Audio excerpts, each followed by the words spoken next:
Thanks for checking out my guide. Now, I know a lot of you, you're going to see the title, and without even watching this video, you're just going to be like, well, why wouldn't you just press F1? Why do you need, 20 minutes to explain it? Just press F1, and then you can jam them, and then they don't zippity. First of all, that was very eloquently put. Second of all, there's a little bit more to it than just pressing F1. Sometimes you gotta press F2.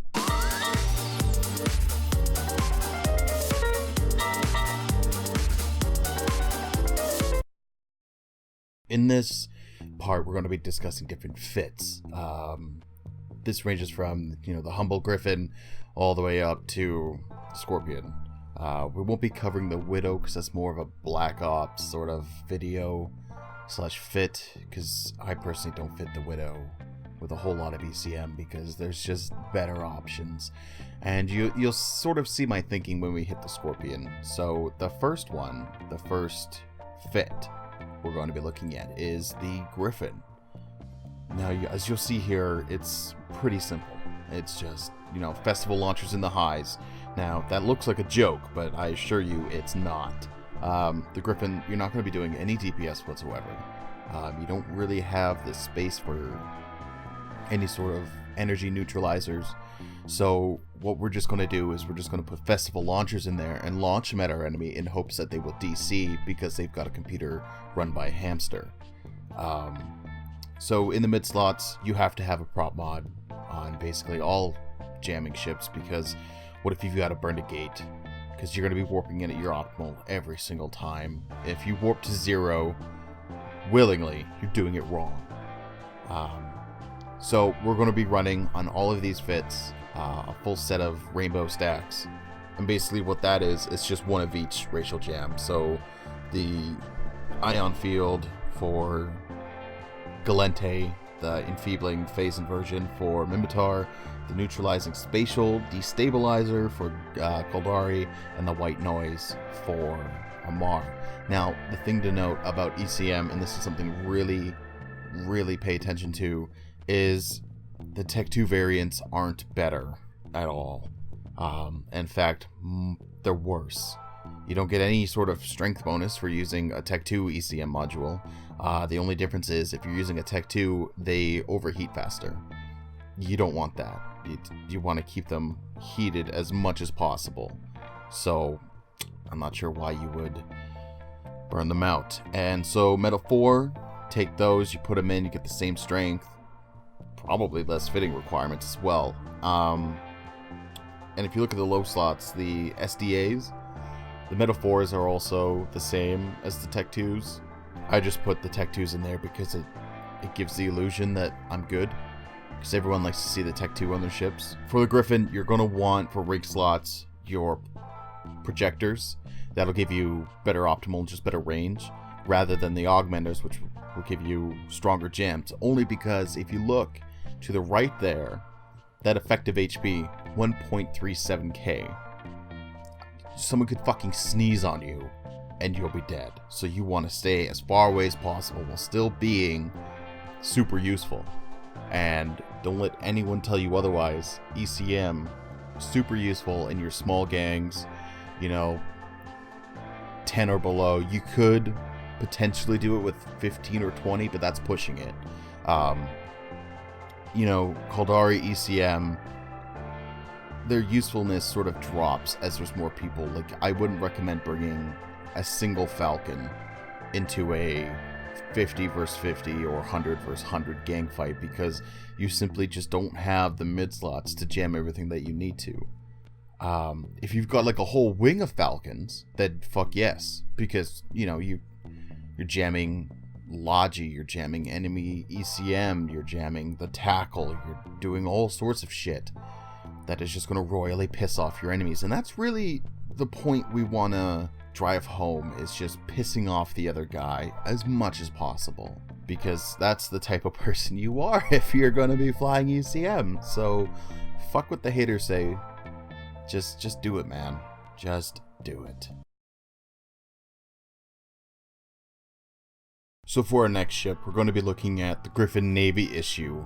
Now, what's interesting about this ship is that You'll notice a pattern within all my ECM ships. They are out in the middle of fucking nowhere, doing work from at least 60 kilometers out in their optimal. But the Griffin Navy issue says fuck your shit, and says it's going to be a brawly ECM ship. Now the issue I have with this is Griffins, they're not going to have any tank, and they don't have the low slots for a fucking armor tank. They will never have the low slots for the armor tank. But then they don't really have the mid slots for an effective shield tank, because then you're only going to have one jammer on there. And if you're only going to have one, then you may as well just fly a Jaguar or a Sweeple that's got the extra mid slot for it. But if you're interested in flying it, here's the fit that I would use. Again, these are just guidelines. I don't fly this ship, but the first thing I did was oversize the shield extender, high slots, light ion blasters, because you're sure shit not going to fit neutrons on there with the oversized shield extender. Sorry, it's just not going to happen unless you do some crazy wizardry and put like a fucking micro auxiliary on there and change some rigs for engineering rigs. But we've got the light ion blasters there with the void.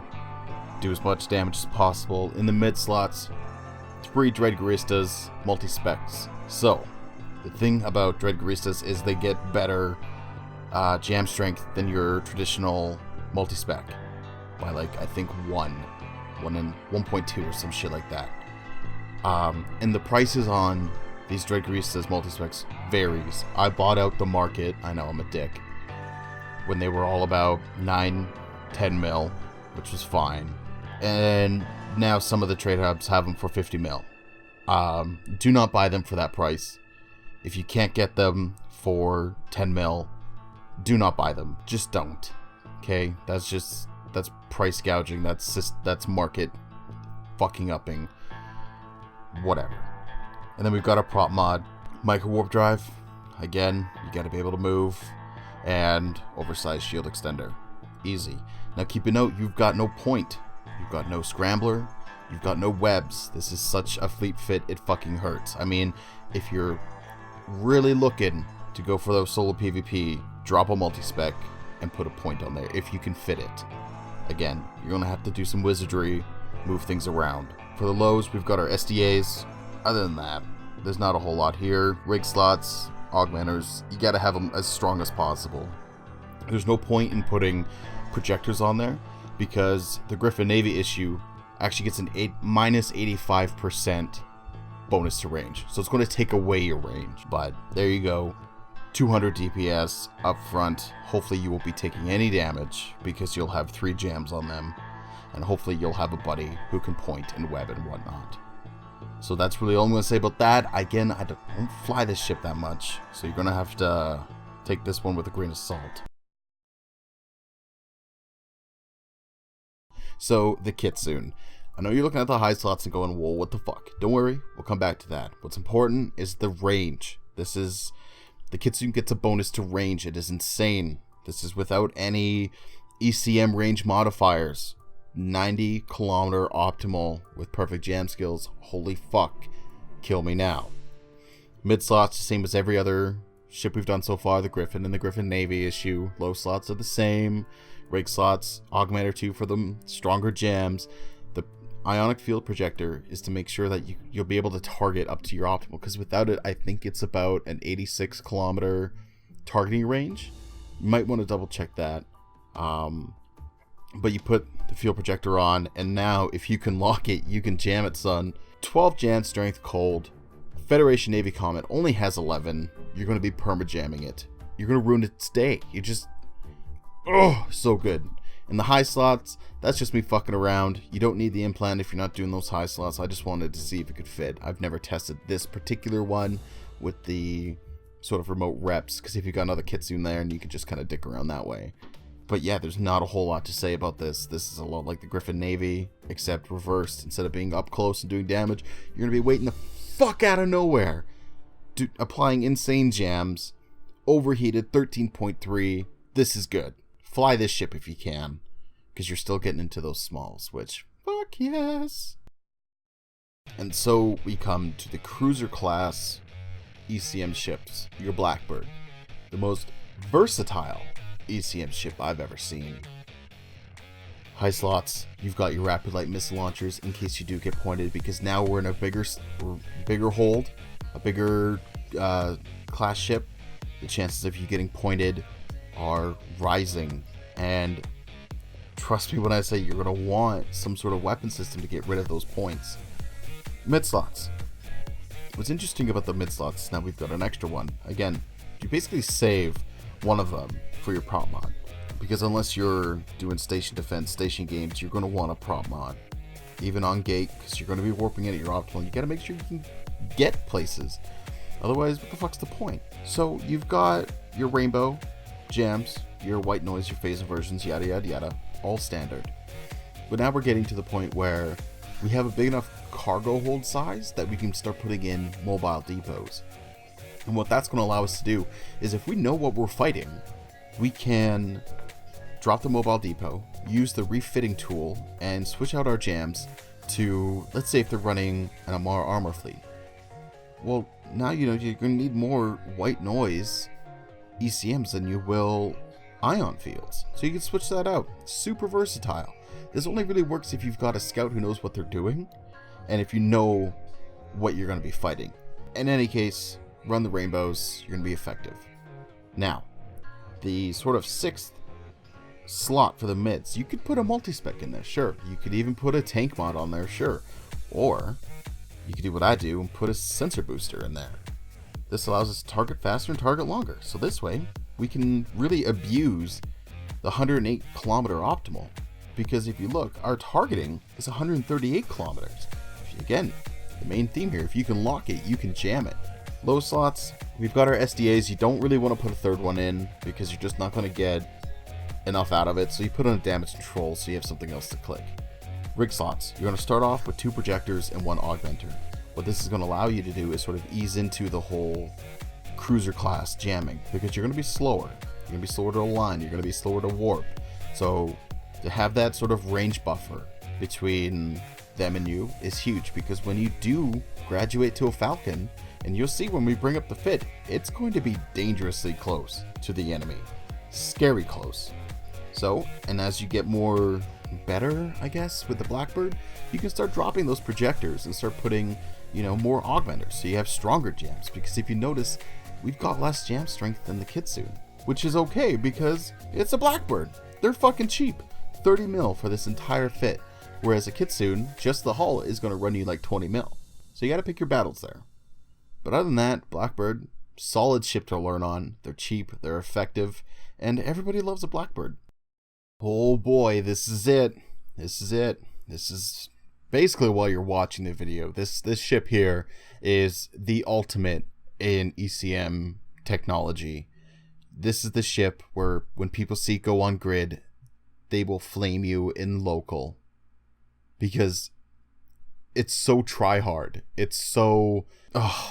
you guys already know what I'm talking about. It is, of course, the Drake.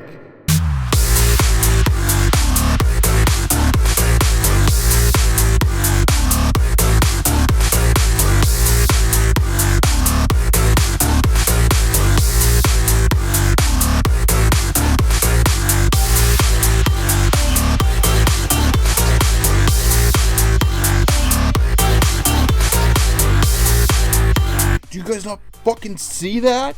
It is a rapid light missile launching Dragoristas jamming 1600 millimeter rolled tungsten compact plates. Do you have any idea how thick 1600 millimeter rolled tungsten plates are? Ask Reb, because he knows how thick they are, how girthy the shit is. Do you see that? 55,000 EHP. Look at those resists! Are you fucking serious? You got a fucking micro warp drive faction. You just go fast. You go 918 meters per second. Are you fucking kidding me, man? Ugh, makes my dick rock hard.